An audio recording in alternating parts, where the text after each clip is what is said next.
Hello everyone and welcome to the Redmen TV. I'm Steve Hall. It's breaking news time.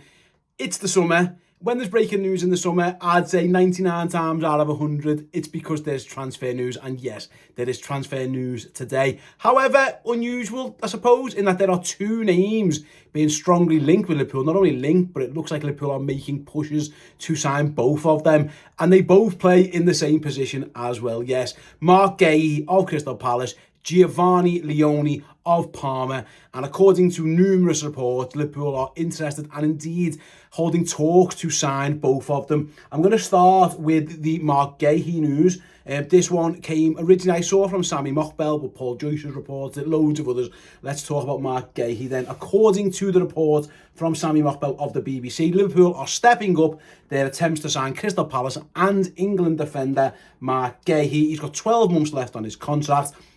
Steve Parish said the other day, there's no way that basically we're going to keep him here without him signing a new deal. He either signs one or he leaves, and it looks like maybe the latter is on his mind. It goes on to say, sources have told BBC Sport that Liverpool have held initial talks with a view to signing the 25-year-old before the summer transfer window shuts.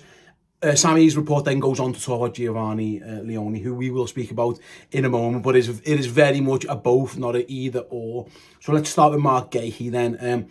That report suggests that Palace wants around £40 million for him. Liverpool don't really want to pay that for a player who's only got 12 months left on his deal. So we'll see if there's a deal to be done, if some negotiating. There have been other clubs linked with Guehi, but now it appears Liverpool are very much stepping up their moves. So yeah, Marc Guehi, we all know pretty much everything you need to know about him. We all saw him at the weekend. 25-year-old Crystal Palace captain, England international.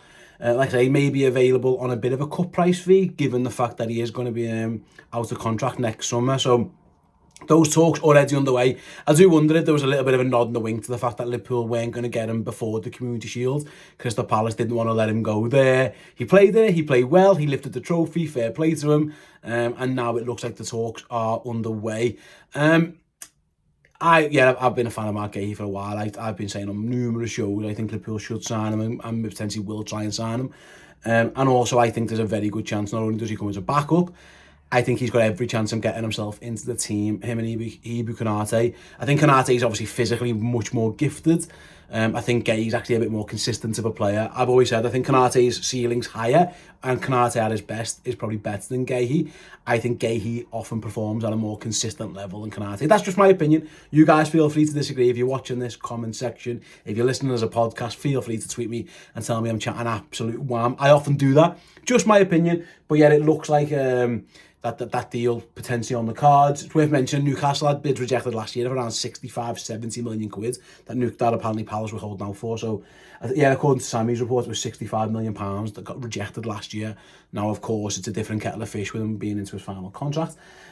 So yeah, we'll see how that one pans out. I like the idea that it's going to be both before we speak about Leoni, in the fact that, yeah, it's clearly not one or the other. I don't think Liverpool want to be relying on an 18-year-old right now as their backup depth piece. So I'm quite content with Liverpool getting this business done, getting this deal done if they can, and then bringing Leoni in as a future player, maybe one that they keep an eye on going forwards. So let's talk about him. Again, Sammy's report does say Liverpool are also trying to sign Parma centre-back Giovanni Leoni. The 18-year-old Italian is not seen as a rival for Guehi, but more as a one for the future. Paul Joyce in the Times says the deals for the defenders are not dependent on each other, as the Premier League champions are looking to reinforce their options. And I saw Ian Doyle as well for the Liverpool Echo saying Liverpool are stepping up their interest in Giovanni Leoni as their centre-back plan emerges. He says there hasn't been direct contact between Liverpool and Parma just yet, but there's been chat along the way, and reports in Italy claim that the player could be available for €30 million, £26 million roughly, plus bonuses. So yeah, it appears like both of these are now heating up to a point where we can maybe expect some movement. Usually when all the briefings happen, all the stories come out at very similar times, it feels like the wheels are in motion. Sometimes actually further down the line than perhaps we're led to believe at this point in time. For me, I think it makes perfect sense. Get Guehi because you need an option now. Gerald Kwanzaa left. Joe Gomez is injured. Liverpool can't go into the season relying on Virgil van Dijk, Ibu Konate, and an often, unfortunately, and currently injured Joe Gomez. So yeah, fair, I'm absolutely delighted with that one. And then long term with Leoni, first of all, if you think he's really good and he's going to ascend to a really good level, if you can get him for a fee of somewhere around 25 to 35 million pounds, maybe beat the crowd to him, makes perfect sense. But also next summer, listen, Ibu Konate still hasn't signed that new contract. Virgil van Dijk in his mid-30s will be going into the final year of his contract. We've mentioned Joe Gomez and his injuries. He's been linked with moves last year. Maybe that comes to a head at some point as well. So Liverpool not only looking at the here and now, which they should be. And listen, Marc Guehi isn't exactly an old player. He's a bit of both. He can be the immediate plan and the future.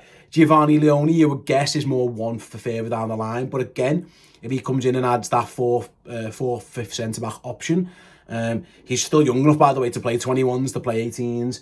There's been a little bit of whispers that maybe Liverpool sign him and then loan him back to a Parma or to another team. That's all in play. At this moment in time, I wouldn't be doing that until Joe Gomez is healthy, by the way. We don't exactly know where Joe's at. I know the manager said recently he's due back soon, but... And listen, we've all lived the Joe Gomez experience. Unfortunately, we all know it tends to be a little bit injury prone, and that's putting it mildly. So I wouldn't be in a rush to do that until Joe's fit. And also Conor Bradley's injured, and Gomez is also potentially a right back option. So there's a lot going on. The interesting thing for both, obviously Marc Guehi, English, don't have to worry about the non-homegrown thing. And Leoni is under the age of 21, he's only a kid, don't have to register him yet either, he's very much a young player. So that doesn't equate to any types of issues when it comes to squad depth and non-homegrown lists and all that kind of stuff. So both of them, for a lot of reasons, make perfect sense. Personally, I hope Liverpool are prioritising the Guehi deal, because I think that's a more immediate need. Yes, I am always one for looking to the future, and rightly, you always should be doing that. But I think this Liverpool team are primed to win trophies now, this year, next year, and going forwards. Therefore, go and get one that you need right now. You're only one suspension or one injury away from having to play Endo or Ryan Gravenberch or Andy Robertson at centre-back, and you don't want to be doing that when you're chasing trophies. You know, that's fine maybe for the odd League Cup game, or if there's a dead rubber Champions League game down the road, get sound, whatever. But right now, you don't want that at all. You need to be able to rest, rotate, cover for injuries, cover for suspensions, all that kind of stuff. Go and get Marc Guehi. I think it's a wonderful signing. And as for Leoni, I must admit, I did a deep dive earlier with Josh Williams about him. I'd only seen little tiny bits. I can't proclaim that I sit and watch Parma every single week. But the things I saw, I liked. He's massive for a start. He's very physical. He gets stuck in. He doesn't mind a battle. He looked decent in the air. Like I say, the sample size is relatively short. He's only played less than 35 full career games, and a lot of those were in Serie B and C. So we're not exactly getting a lad with a stacked pedigree of game time, which is a bit of a move away from the norm for Liverpool. But we know for a while they've been interested in young defenders. They tried to get Levi Colwill, Lenny Yoro, Dean Huijsen. Weren't able to do it. Maybe Leoni's the next on that line. It's a smart plan. Always looking one step ahead. And again, you might need them this year as well. You never know. Again, League Cup games, bit of rest and rotation, fill your boots. If it means loaning them out because you've got to get the deal done, then maybe that's an option as well. But yeah, very, very exciting. I think we all agree. I think everyone agrees Liverpool have been short at centre-back. They were probably short before selling Joel Kwanzaa, just because we know where we're at with Joe Gomez. So the fact that they sold Kwanzaa, they had to do something. I've always maintained I would like them to sign two of them. It appears that they are trying to do that. So yeah, that is the breaking news. Liverpool in talks with both of them apparently. Maybe the Parma one isn't as advanced maybe as the Crystal Palace talks, depending on what report you listen to. But it's clear both of them are very much targets. Liverpool are targeting that centre-back stuff. And then, of course, we're all waiting with bated breath on the Alexander Isak stuff. Is that going to advance this week as well? The latest reports on him, he's moved out of his house. He's told Newcastle he doesn't want to play there anymore. He's made it unequivocal. He wants to leave. Can he force a deal? Can Newcastle finally sign some strikers that maybe even allow them to sell Alexander Isak? Can Liverpool stump up the cash? Is the cash still there? For what it's worth, Liverpool's net spend, it depends on reports and add-ons and bonuses, but they're somewhere around £60 million this year, despite all the signings they've made, because they've sold so many players. Obviously, most notable, Darwin Nunez and Luis Diaz, bringing in a lot of money. You can add the money they got for Trent, you can add the money they got for Tyler Morton, etc., for Kevin Kelleher. There's still Harvey Elliott, Ben Doak, Those two are definitely, their futures are more than uncertain. There's obviously talk around the likes of maybe Federico Chiesa. There's others as well that may be on the move, that where Liverpool can, pad out that money even more. So I think the money's there for all these deals if they can get done. We're just waiting to find out the next steps. I think the Guehi and of course the Leoni ones don't depend on too much other than Liverpool stumping up the right money and those clubs agreeing to it. It's a bit different with Isak. Newcastle need to get all their ducks in a row. And by the way, decide to sell him. They don't have to sell him. I would like to think, given all this that's going on, there's a very good chance it happens, but Newcastle still don't have to do anything they don't want to. So there's more to rumble on that one. But for now, the striker thing we'll deal with down the line. It's centre-backs on all our minds for now. Let me know your thoughts on both players in the comments section. Let us know both your thoughts on both players via social media if you're listening rather to this as a podcast. But for now, I'm going to leave you there. If anything else happens, I'm sure we'll cover it. We always do. Catch us all soon.